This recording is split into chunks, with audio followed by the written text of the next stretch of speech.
5 August সরকার পতনের 10 দিন পার হতে না হতে একে একে গ্রেপ্তার হতে দেখা যায় সব হাই প্রোফাইল ব্যক্তিদের। আওয়ামী লীগ সরকারের মন্ত্রী এমপি থেকে শুরু করে এ তালিকায় আছেন প্রভাবশালী সদ্য অবসরে যাওয়া সেনা কর্মকর্তারাও।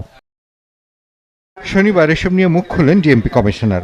দায়িত্ব গ্রহণের পর প্রথম সংবাদ সম্মেলনে হাই প্রোফাইল ব্যক্তিদের গ্রেপ্তারের বিষয়ে কথা বলেন তিনি। জবাব দেন ক্রিকেট তারকা ও সাবেক এমপি সাকিব আল হাসানের মামলার বিষয়েও। রিমান্ডে সাবেক এমপি মন্ত্রীদের কাছ থেকে ছাত্র জনতা হত্যার সাথে সম্পৃক্ততার বিষয়ে তথ্য জানার চেষ্টা চলছে বলে জানান তিনি। সাম্প্রতিক যে গণ আন্দোলনে যে হত্যাকাণ্ড যেগুলো হয়েছে এই সকল মামলায় তারা আমাদের নিকট রিমান্ডে আছেন।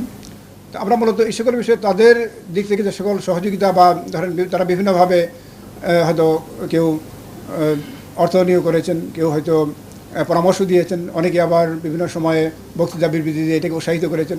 আমরা এই সকল বিষয়ে এই মুহূর্তে জিজ্ঞাসাবাদ করছি যে তাদের ইনভলভমেন্টটা এটা পরিষ্কার হওয়ার জন্য। তবে অভিযুক্ত ডিএমপির ঊর্ধ্বতন কর্মকর্তাদের গ্রেপ্তার কেন করা হচ্ছে না এই বিষয়ে পরিষ্কার জবাব দেননি ডিএমপি কমিশনার। তিনি উচ্চাভিলাষী ও অপেশাদার কিছু পুলিশ কর্মকর্তার জন্য বাহিনীটির গ্রহণযোগ্যতা হারিয়েছে বলে অকপটে স্বীকার করেন। যে কোনো মামলায় বিভিন্ন ধরনের অপরাধী বিভিন্ন ধরনের তাদের ইনভলভমেন্ট থাকে।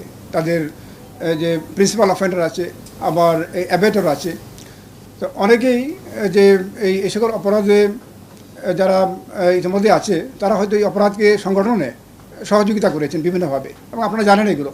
অনেকে আপনার অর্থ দিয়ে সাহায্য করেছেন, অনেকে পরামর্শ দিয়েছেন, অনেকে আপনার যে মিডিয়াতে উস্কানিমূলক বক্তব্য দিয়েছেন। তো এগুলো তো অপরাধ, আপনার অবশ্যই অপরাধ। এবং আমরা আইন অনুযায়ী যে কাজগুলো করব, এভিডেন্স কালেকশন করব। এভিডেন্স কালেকশন এবং যে কোনো মামলা তদন্তে এভিডেন্স কালেকশন অত্যন্ত গুরুত্বপূর্ণ, এবং যে কোনো অ্যারেস্ট আপনার হবে এই কালেক্টেড এভিডেন্সের উপরে। ছাত্র আন্দোলন দমাতে অবৈধ অস্ত্রের পাশাপাশি লাইসেন্সকৃত যেসব অস্ত্রের ব্যবহার হয়েছে সেই সব বিষয়ে তদন্ত করা হচ্ছে বলে জানান ডিএমপি কমিশনার। ধন্যবাদ। মহিম মিজান, ৭১, ঢাকা।